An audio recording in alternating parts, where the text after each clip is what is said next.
Every country has its treasure trove of beloved tales, but one nation has an unrivaled passion for storytelling. For 10 centuries, Icelanders have been enthralled by a series of homespun stories. They're some of the most wonderful tales ever told. How they came to be written is one of the great mysteries of the Dark Ages. 1,000 years ago, at the edge of the Arctic Circle, there was an explosion of creativity which remains pretty much unparalleled in history. When the Vikings came here to Iceland, one of the first things they did, strangely, was to settle down and begin telling each other tales.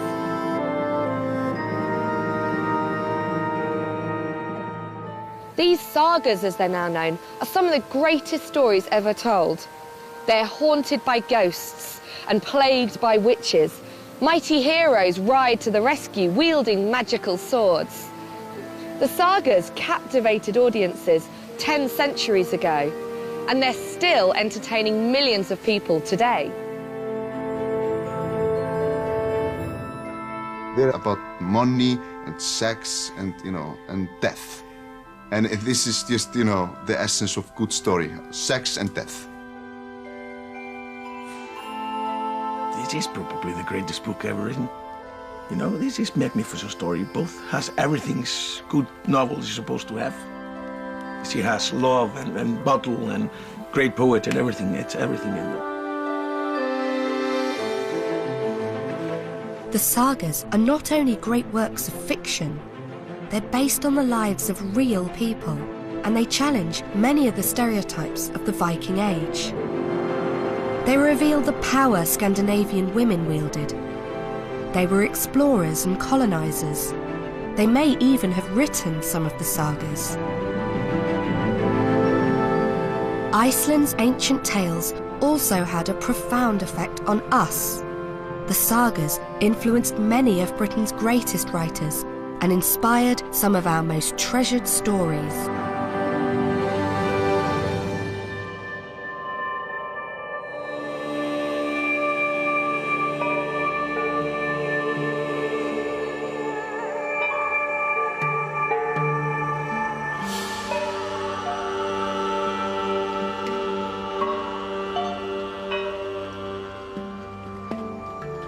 Ketill Flatnefur hét maður, son Bjarnar Bunu.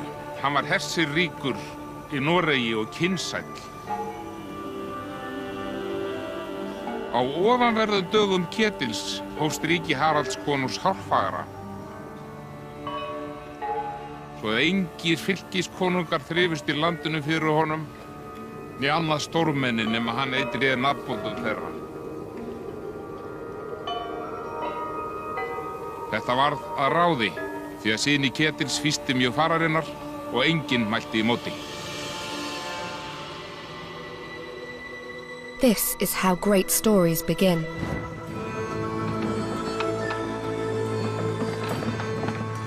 With a journey, a quest, a search for a promised land. And so it is with the sagas. They recount the moment when Norwegian exiles set sail in their longships.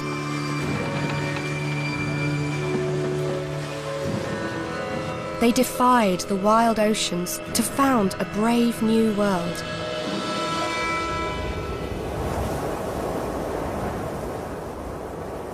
They named it Iceland.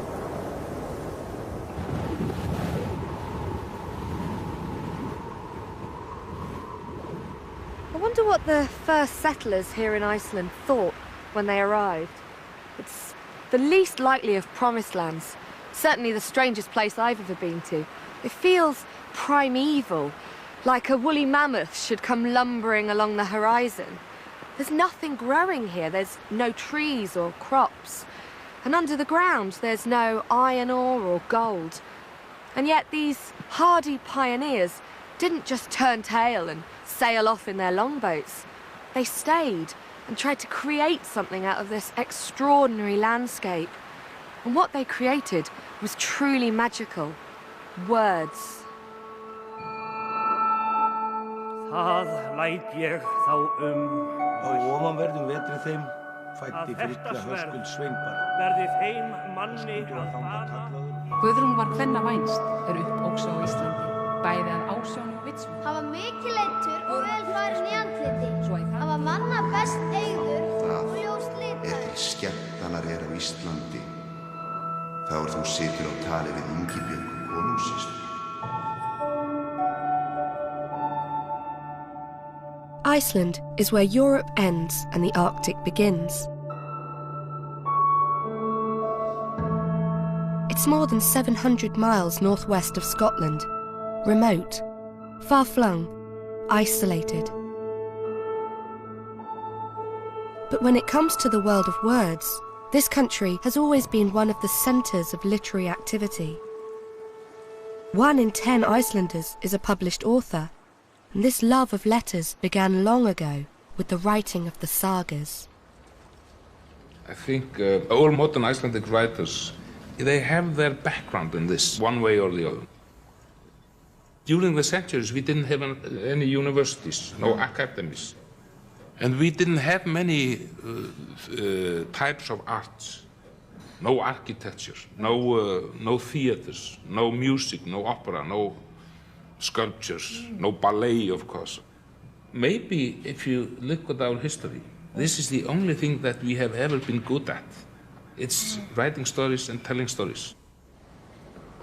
The greatest of these stories are known as the family sagas. They're set in the first 150 years of Iceland's history, from the original settlement in 870 AD. The sagas were written down in the 13th and 14th centuries. In just over 100 years, dozens and dozens of stories were composed. It's a creative outpouring that has few parallels in history. Well, it was very, very remarkable that such a lot of, such a large volume of literature should come out of this really relatively tiny island with, really a very small population. But remarkable too is the genres, the forms of this literature. While the rest of medieval Europe was writing courtly romances about knights and princesses, the Icelanders were creating dramas about real families in real locations doing real things. The thing that they're most like actually is much, much later 19th century novels. They're in prose, they're naturalistic, they deal with social issues, so they're big, expansive narratives. You see something that is so much in common with our time and this time. So you feel, wow, this is really human. That's how human being is.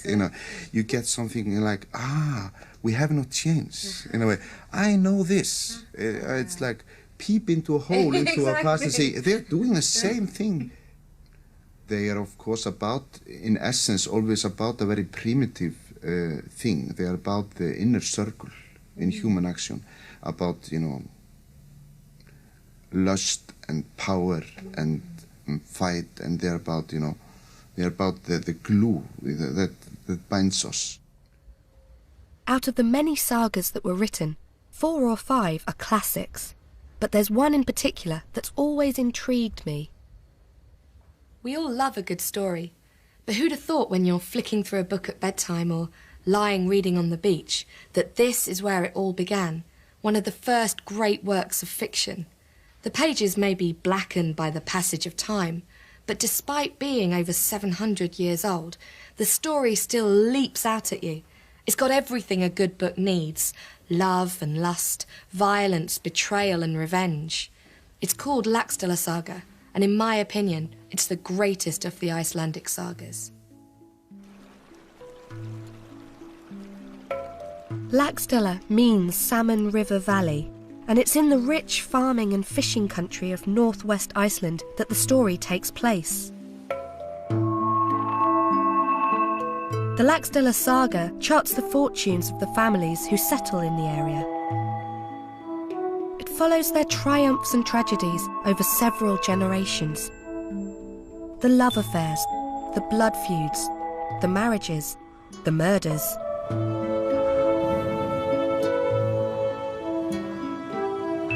The story is rooted in a timeless landscape. It's still possible to pinpoint the fells and fjords where key events occurred. This sense of place underpins the relationship between Icelanders and their ancient stories. This happens in my area. These characters are my forefathers, and they are still in my mind as you know, I know the farmers who lives on their farm, right. And I've found a similarity to them.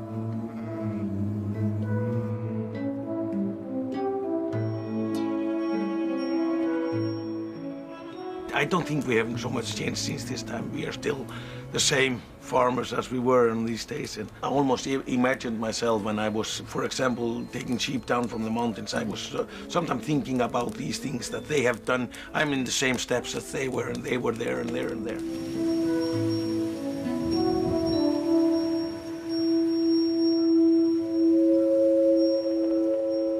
You start Laxdæla Saga with a portrait of the great matriarch Unnur, and her nickname is the Deep-Minded.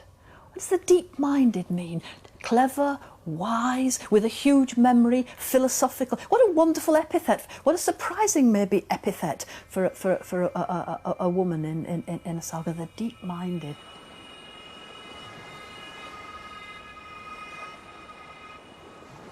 Eftir that fór hon alla breiða fjarðardali og nam sér lund svaf víða sem hann vildi. Síðan hélt Unnur skipi sínu í fjarðarbotnin. Hann lætur bæ reisa, þar síðan heitir í Hvammi og byggði þar.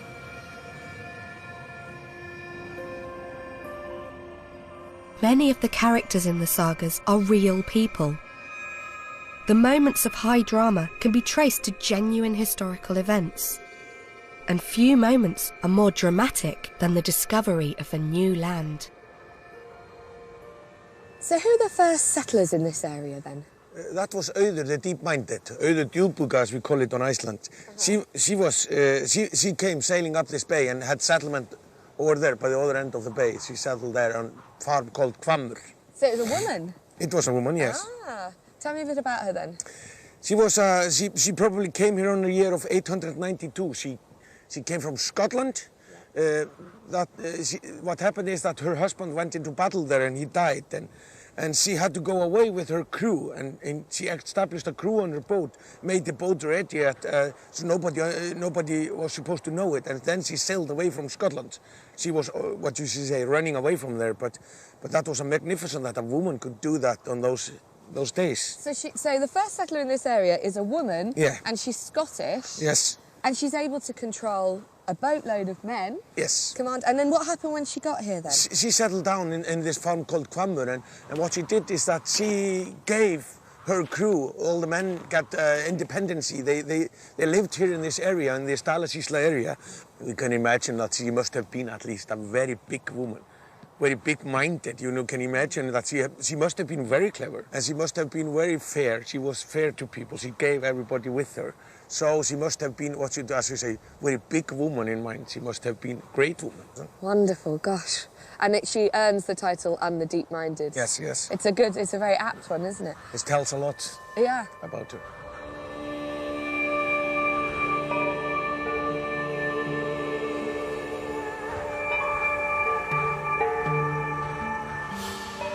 Is it really possible that 1,000 years ago, a British woman colonised part of Iceland? It sounds like the stuff of adventure fiction, not historical fact. But recent archaeological evidence actually supports the story told in the Laxdæla Saga. This is the skeleton of one of the first settlers in Iceland. She's a woman, only 25 years old when she died. She was probably someone's wife, mother, daughter. She's here in a position of rest, just as she was laid in the ground 1,000 years ago. And And it was at precisely this time that the Laxdæla saga was being composed. But is there any truth to these tales that Iceland was settled by foreign women? Well, DNA studies on bones just like this have shown that while the majority of the male population were coming over from the Nordic homelands and Scandinavia, over 60% of the women were British. So this evidence shows us that right from the word go, Iceland was a multicultural melting pot.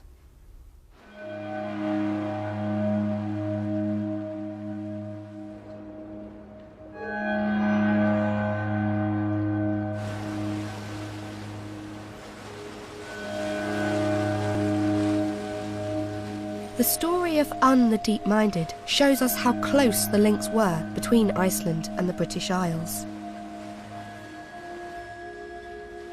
Both countries were staging posts in a maritime empire which stretched from Norway right across the North Atlantic and beyond.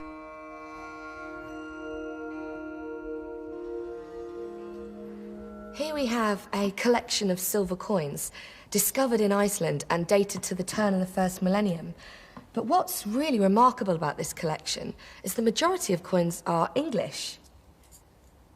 At this point, around the year 1000, over 2/3 of the British Isles was ruled directly by Vikings. And here we have a payment known as the Dangeld, which was made by the English kingdoms to the Vikings in order to keep them off their land.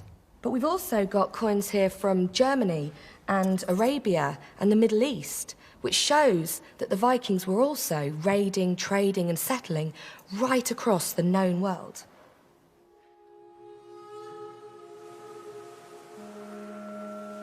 The Viking Age began in the 8th century. Over the next 300 years, they raided, traded and settled, leaving a profound mark on Europe and especially the British Isles. Well, I suppose the most obvious effects are on place names. I mean, so many place names in northern and eastern England. Just thinking about where I grew up, there were Thornaby, Ormsby, Normanby. The language, of course, that's even more obvious, if you like. The Scandinavian loanwords are very basic words. So they're words like husband, window, law, egg, and even the pronoun system in English is derived from Scandinavian pronouns. So they, them, their. They're derived from the Scandinavian pronouns, not from the corresponding Old English ones. The Scandinavian settlements resulted in a thorough enrichment of English society.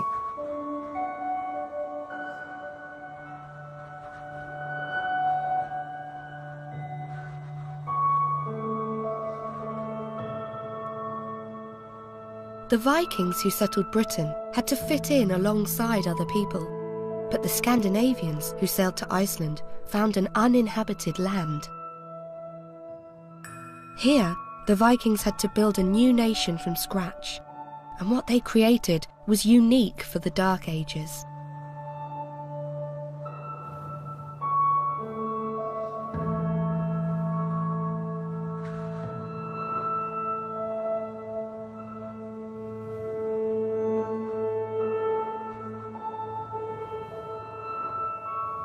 We're in this very significant place, aren't we? It's got geographical and political and spiritual significance. Can you tell me a little bit more about it? This is the site of the Alþingi, the early meeting place of the Icelandic Commonwealth, where people came from all over the country to discuss legal matters, formulate new law and settle disputes.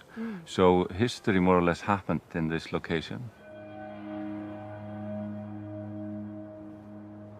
This is a parliament that the settlers come up with here after a few decades of living in the country as free men. And they sit here in a very sort of structured assembly that has a democratic function in a way for free farmers and males, and decide by voting. Is it unusual in terms of what's going on elsewhere in Europe at this time? In terms of European history, this is quite unique because they don't have a king, they don't have a centralized power. And that is the beauty of the system. You have independent chieftains coming together and they decide on something and execute whatever is decided.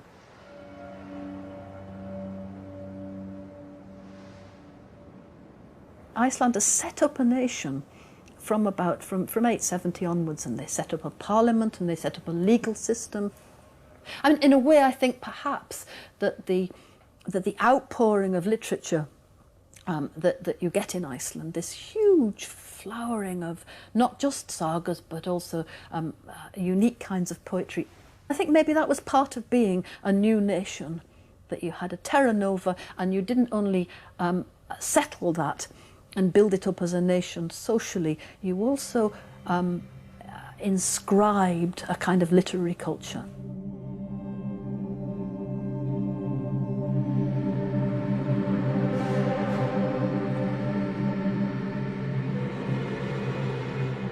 The first things that were written were family trees, tracing the Icelanders back to very noble people in Scandinavia.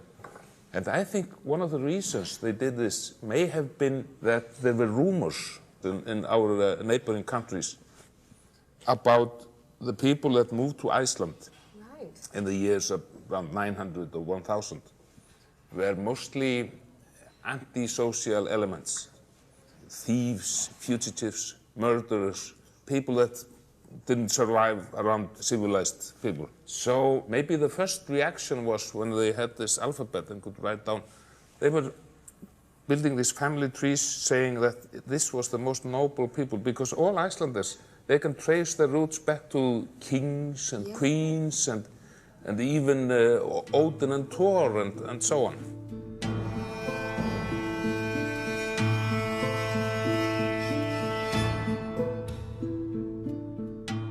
For some, storytelling may have served an even more profound function, reminding them of the homes and loved ones which they would never see again.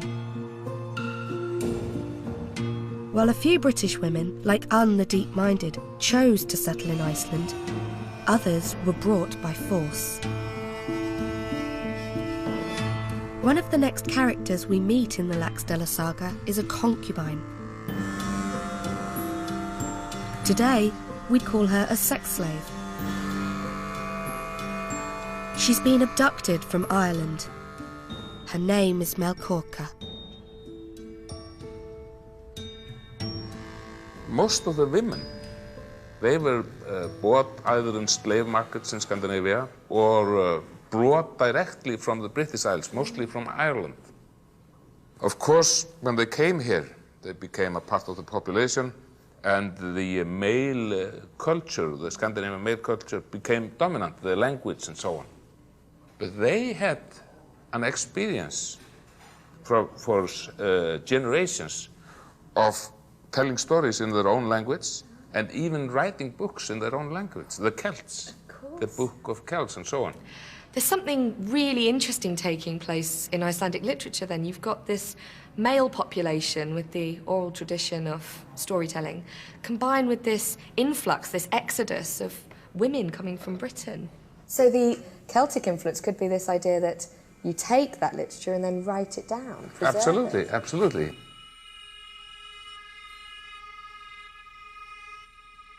Foreign women like Melkorka weren't just characters in the sagas. These lonely, literate exiles may have helped create the sagas by writing down their stories. In the Laxdæla saga, we find out that Melkorka, the Irish slave girl, is pregnant by her master, a Viking called Hoskuld. Á ofanverðum vetri þeim fæddi Frilla Höskuld sveinbarn. Höskuldur var þangað kallaður og honum sýndur sveinninn.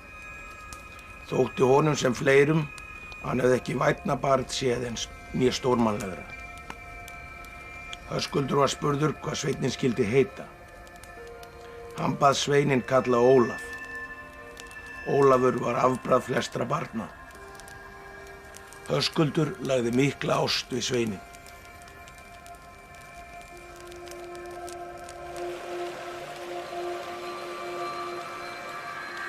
Olaf is a major character in the early part of the saga.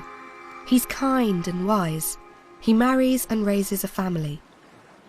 Olaf has one child that he dotes upon, a boy called Kjartan.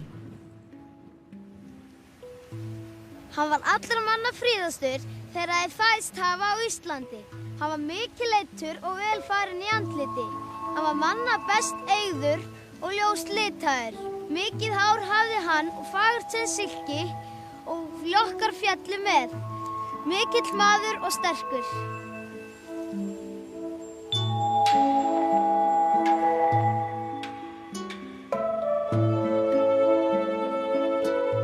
Olaf also has another lad, a foster son by the name of Botley. Botley is a gifted child, but he grows up in Kjartan's long shadow.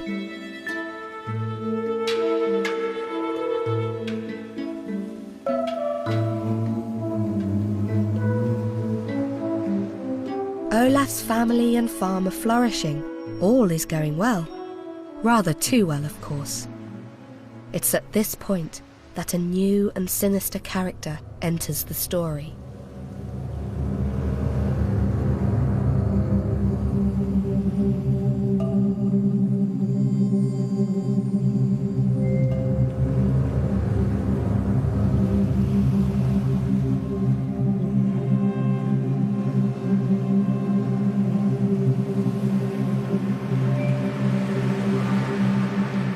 Sorcery is ever present in the sagas, reflecting the Viking belief that magic really could transform the lives of ordinary folk.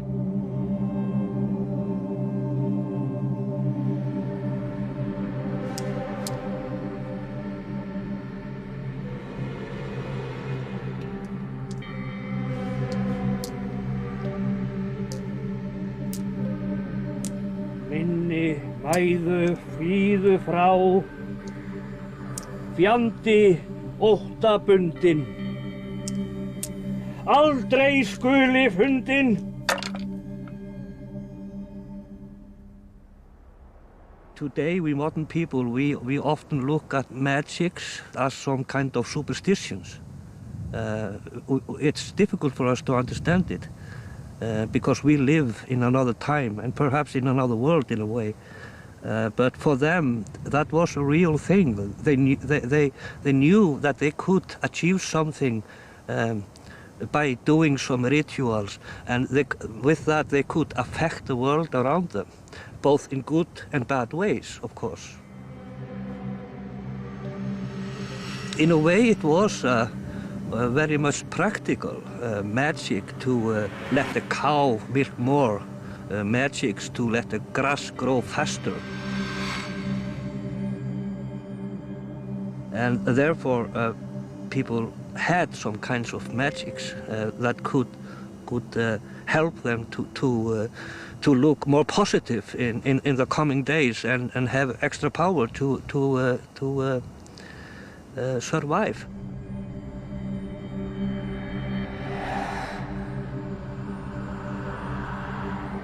But sorcery could also be used to maim and kill.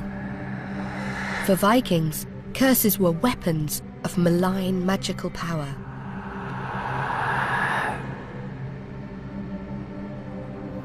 The word in Iceland has always been the most important thing in the whole culture.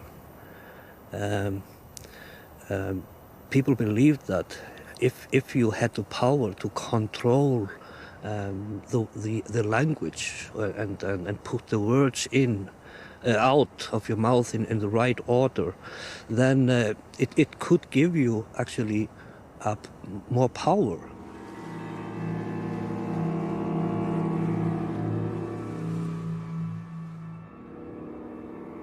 Það læt ég þá mælt að þetta sverð verði þeim manni að bana í yðarætt mestur skaði komi að og óskaplegast komi við. Botley inherits the cursed sword, and with the handing over of the weapon, the story takes a new turn. The focus shifts to Kjartan and Botley, and a beautiful young woman with whom their fate will be intertwined.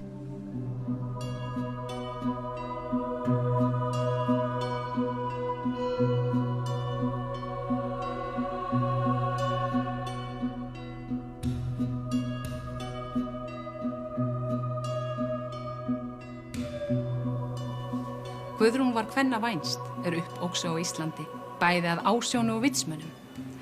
Guðrún var kurteiskona, svo að í þann tíma þóttu allt barnavípur aðrar konur höfðu í skarti hjá henni. Hún var best orði farin og kvenna kænst. Hún var örlind kona.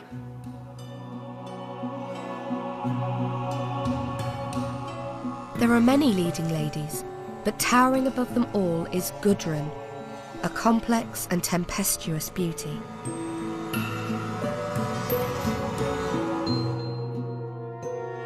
The number of strong women characters is a striking feature of the Laxdæla saga. So too is the delight the writer takes in clothes and jewellery, love and romance. And this has led some historians to question the authorship of the saga. So we'd think that probably the traditional view of the sagas is that they're very heroic tales, they're written by men, for men and starring men. Mm-hmm. Is that the case with Laxdæla saga? No, I think it's the other way around. An Icelandic scholar, Professor Helga Kress, has suggested that the writer, the one who wrote down Laxdæla saga, was a woman. There are so many scenes in that book that tell you about women's lives. It must have been told by women and listened to by women. And you see, up to the time of television probably, you would have storytelling evenings in Iceland, in the farmhouse. You have this long winter months, 8 or 9 months, and you have to pass the time. There's no telly, so you tell stories. You would have people sitting on these benches on both sides of the longhouse, and you would have one person in the middle reading or telling stories. Women's domain is within the house, the man's domain is without the house. So storytelling must have been a great part of life of women, just as men. Absolutely. So we have this saga centred on women, possibly told by women, about women, women's roles within society. Definitely, I would say so, yes.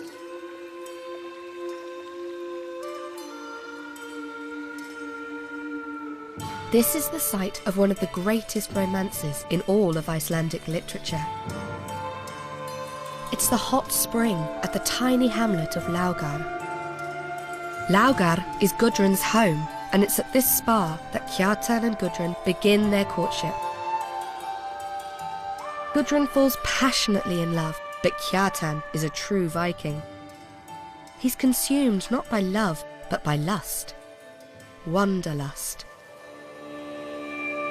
With marriage beckoning, he ups sticks and leaves Iceland.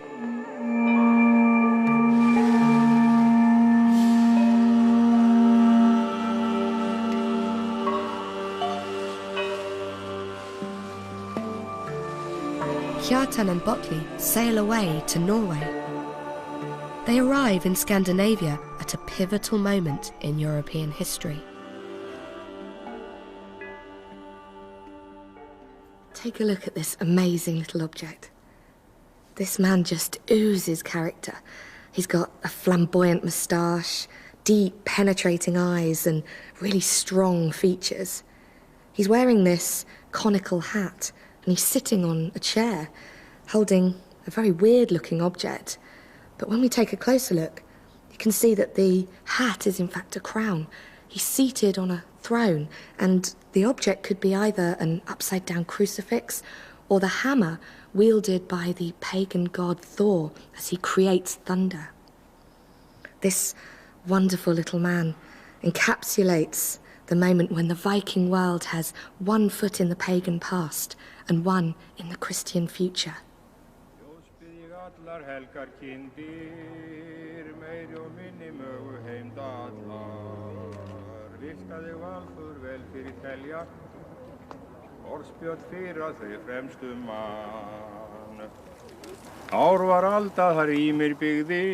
This is a ceremony to mark the end of summer and the beginning of winter.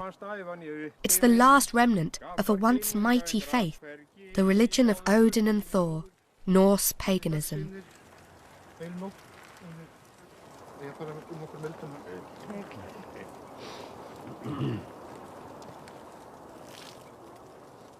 The word paganism comes with many negative connotations. It might seem odd, peculiar, perhaps even a little sinister, but that's because for 2,000 years, Christians have been writing tracts and treaties that damn these so-called pagans to hell. In fact, for thousands of years, this Norse paganism was the religion of the Scandinavian people. It helped them make sense of the universe. It acted as a comforter to them in times of need. And it even helped them chart the passage of time. It's a mark of its influence that it's still doing this today.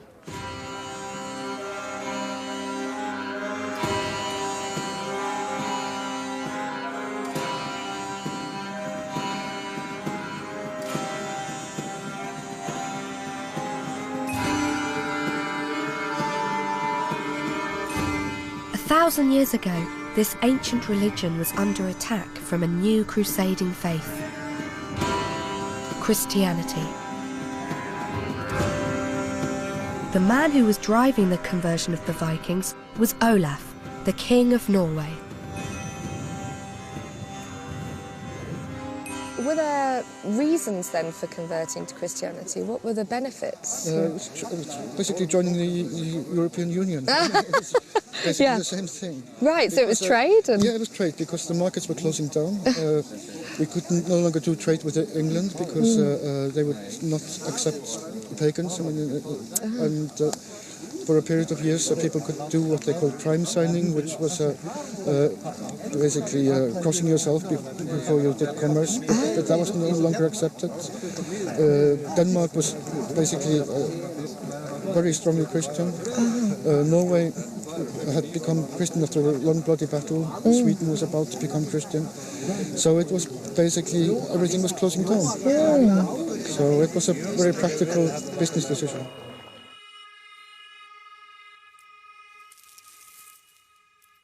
But many people didn't want to give up the faith of their ancestors. The Icelanders resisted Christianity. To make them convert, the Norwegian monarch, King Olaf, decides to keep Kjartan as a sort of VIP hostage. The king's sister, Ingibjorg, keeps Kjartan entertained. In medieval courtly romance, the hero would have escaped from Norway and returned to his true love. But what sets the family sagas apart is their realism. What's so surprising is that the characters are archetypal kind of human. It's so easy to identify with the characters. I mean, sometimes deceptively easy. We forget how very different their circumstances and beliefs and cultural traditions were. But the characters in family sagas are their feelings and their failings, their hopes and their fears, their passions and their weaknesses. They're very easy to identify. Kjartan is not only beautiful and good, you know, he's also, he's doing the princess in Norway, and he's not a holy figure or a holy guy. All the literature in Europe is very Christian in that sense that there are martyrs. There are good guys and there are bad guys. And good things happen to good guys and bad things happen to bad guys. In the sagas, this is not so. The sagas can be about bad guy, an asshole, that does something very bad to everybody and has success with it.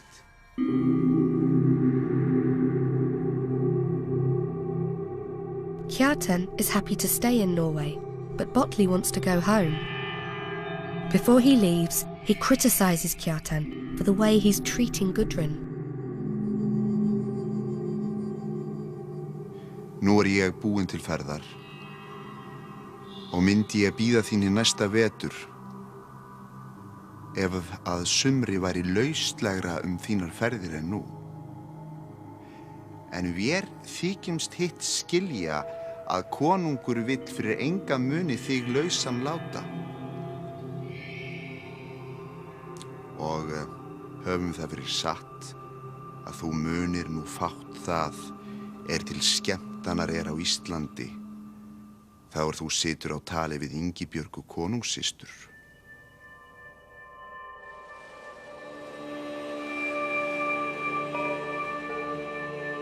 Botley arrives home. He tells Gudrun about Kjartan's affair with the king's sister. The reason for his anger with Kjartan now becomes clear. Botley is in love with Gudrun. A few months later, he takes a fateful step and proposes.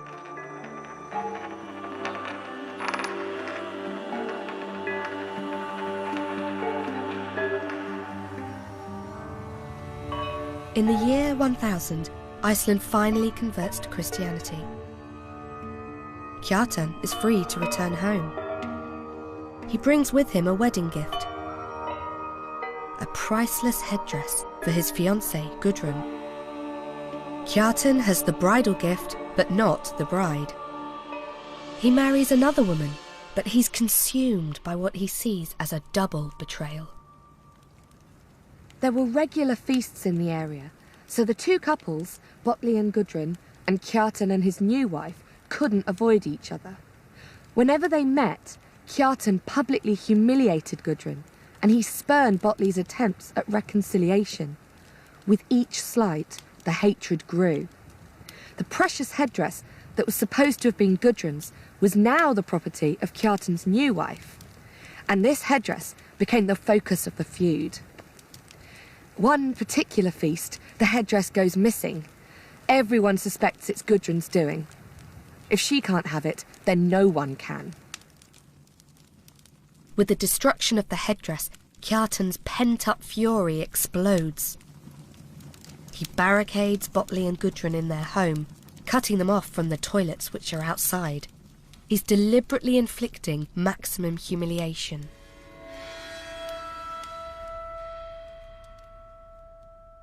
Revenge is the kind of engine of quite a lot of saga narrative, because obviously if you get a feud, for instance, that's going to kind of keep on through generations. For instance, resentments build up. In a number of family sagas, it's these proud, independent women who are pushing the vengeance. And it's quite often the men who are trying to kind of damp it down by due legal process and make settlements, and the women are inciting the violence. As in Laxdæla saga, Gudrun provoking Botley to kill Kjartan because she can't bear not to be married to him.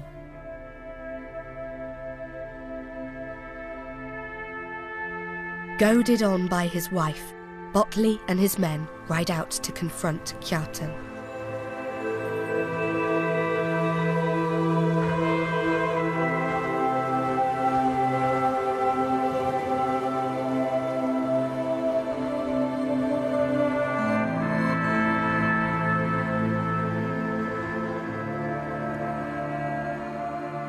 So Siggy, the tension is really mounting in the saga now, isn't it?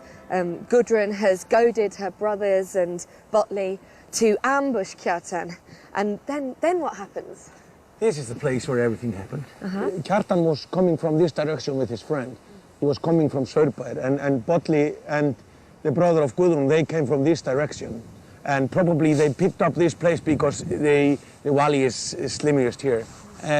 Probably they were staying, or we think that they were staying up there on the hill, on the reds there. There is a hole down there, very deep hole, and they could hide themselves with the horses and having looked to both directions easily. So when Kjartan is in this direction, they saw that they could fight him, and then they went down here and attacked him, of course.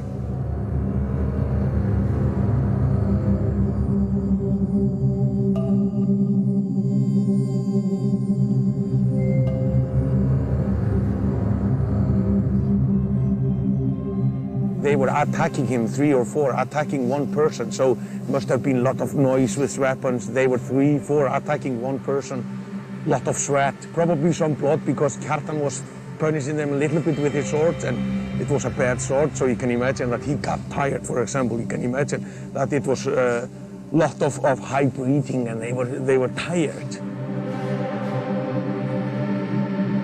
Kjartan fights bravely, but finally he weakens. With his strength failing, he turns and addresses Botley.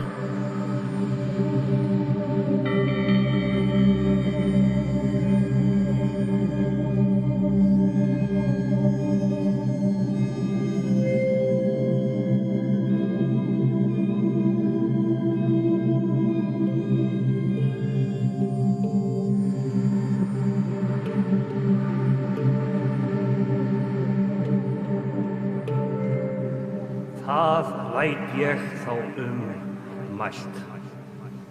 Að þetta sverð verði þeim manni að bana í yðar ætt mestur skaði að og óskaplega.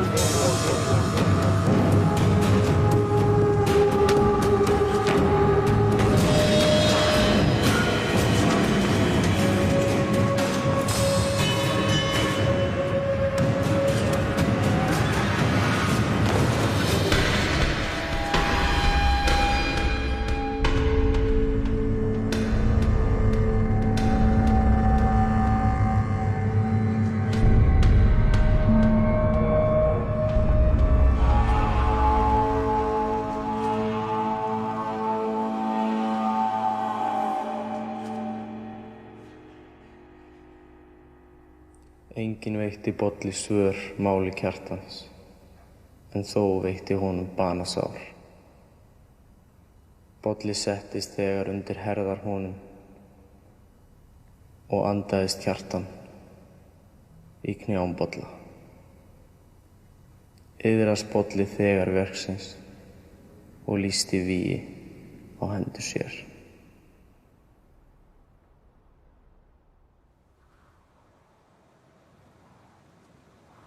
Blood has been shed. The curse of Legbiter has been fulfilled.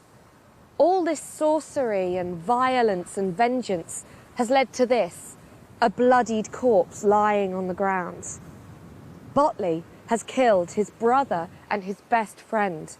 He's broken two of the great Viking taboos by severing the sacred bonds of friendship and family. What must he be feeling right now? Intense guilt, profound shame, or perhaps a sense of deep foreboding, because the wheels of revenge have now been set in motion. A posse tracks down Botley and slaughters him. Gudrun sends her son to avenge his murder. Both families are trapped in a bloody spiral of revenge. It seems that the feud might go on forever, but then the saga takes an unexpected twist. Gudrun, the woman who has helped send Kjartan and Botley to early graves, converts to Christianity and becomes Iceland's first nun. It's an unlikely act of repentance. Was it genuine or not? I'm not sure, I don't know. But I do think that, perhaps those who told the story, the audience, liked the flair of that. Perhaps, it's a way for the author or the authors, if you can say that, perhaps this woman was just, there was no one worthy of her but the King of Kings.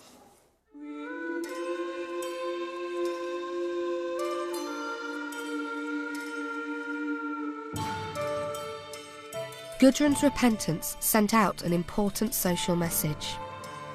In the 13th century, when the Laxdæla saga was being written down, the Republic had disintegrated. Iceland was racked by civil war, and this may have persuaded the writers to pen an overtly Christian ending. Some chieftains are getting more powerful than they should be according to the quota system for power and influence that was set up in the beginning, and they seem to long for peace in the texts that we have. So the saga texts, they are written with the idea in mind to show how Christianity brought peace to the country. What gets them into problem is their pagan ethics, and the code of ethics that tells you that you have to take revenge, and one revenge after another, and leads to more death. And in the text you see that Christianity is believed to bring peace and forgiveness into society, finally calming down the feuds, family feuds that have been going on for generations, and you can just stop and go to Rome and be blessed and live happily ever after.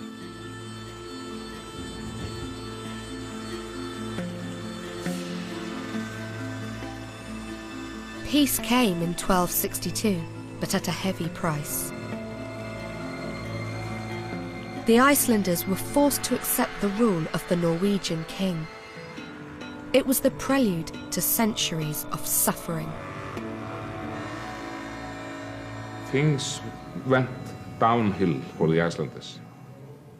We were almost extinct because of diseases, starvation, isolation, and so on.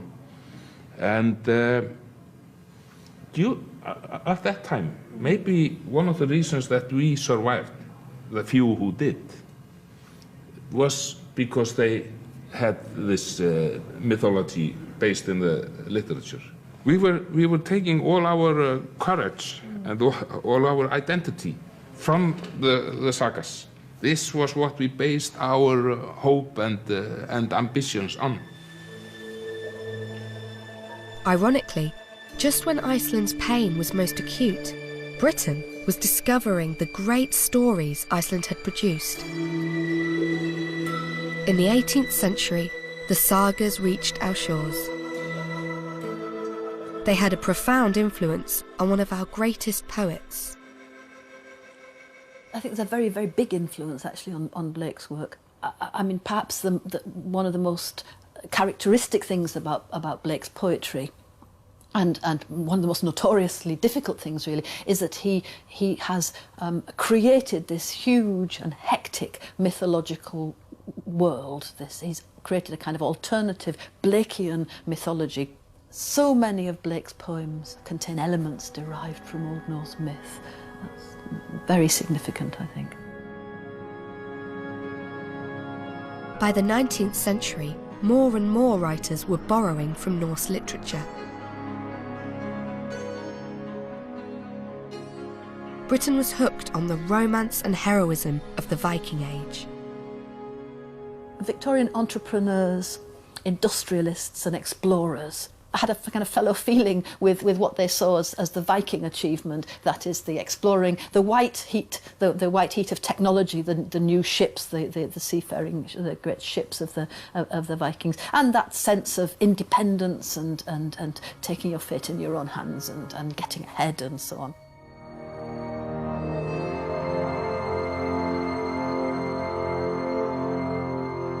The influence of Icelandic literature reached its high watermark in the 20th century in the work of one famous Oxford academic.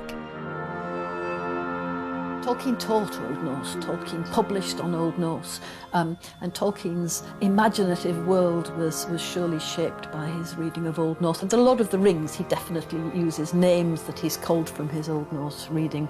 Actually, the Silmarillion, which people don't read so much, echoes more some of the themes of the sagas, this more betrayal and darkness in the Silmarillion.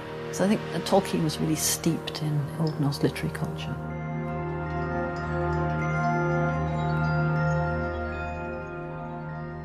Through Tolkien, the world had woken up to the power of the ancient stories. But in Iceland, the sagas had never gone away. Generation after generation had fallen in love with these strange, otherworldly tales.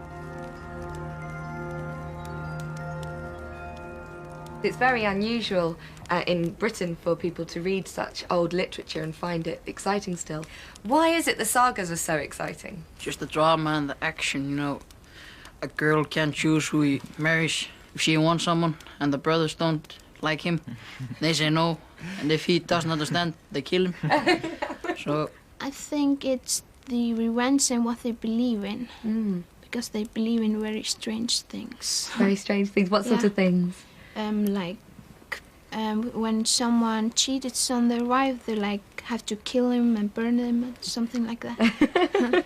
So that's enjoyable to read now as well? Sometimes, yeah. I think it's just very interesting that we live the way they lived, or around the places that they did. Yeah, it's like learning about your ancestors and what they did in the past. Yeah. Somebody cheats on your wife, they kill him. It's just creepy. That's mostly fun, really, to read, actually.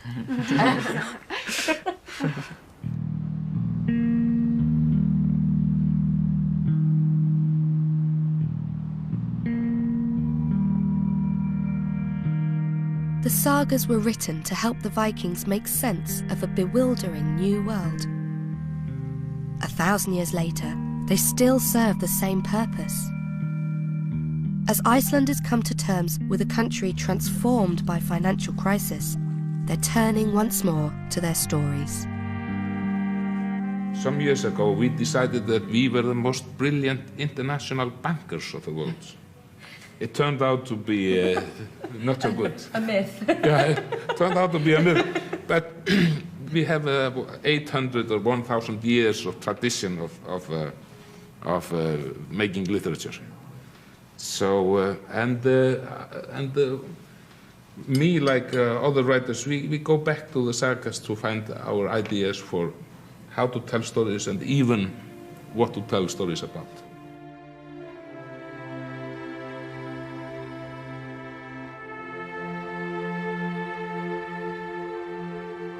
We are, of course, a small island in the north, and that's what we are famous for, are the writers and the books, the old books. I think that lies in the heritage of the Icelanders to read these books.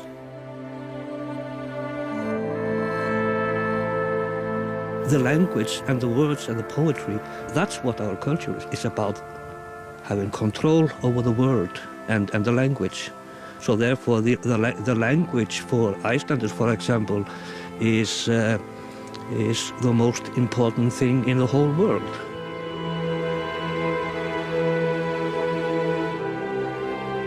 You feel that you are discovering something. You are seeing something. It's like mind openers. And you get a window into another world. And for me, it's a great thrill because this is a true window.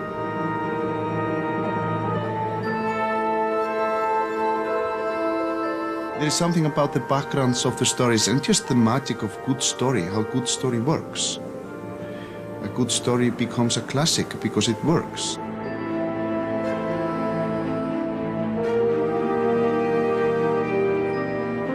I feel really inspired being here in Iceland. I've been trying to work out what it is, and I think the thing is that it's such a sparsely populated country, just 250,000 people, and it does feel very distant from the heart of Europe, up here on the edge of the Arctic. But despite that, the people haven't developed an island mentality or turned in on themselves. In fact, they've done the opposite. They've gone out into the world, they've embraced the world, and they've given something back. For 10 centuries, they've been welcoming us into their homes and settling us down around their hearths and entertaining us with their stories. Tomorrow we're off walking in Iceland with Julia Bradbury at 9 in Icelandic Walks. Next tonight though, stay with us for Icelandic cinema with Jar City.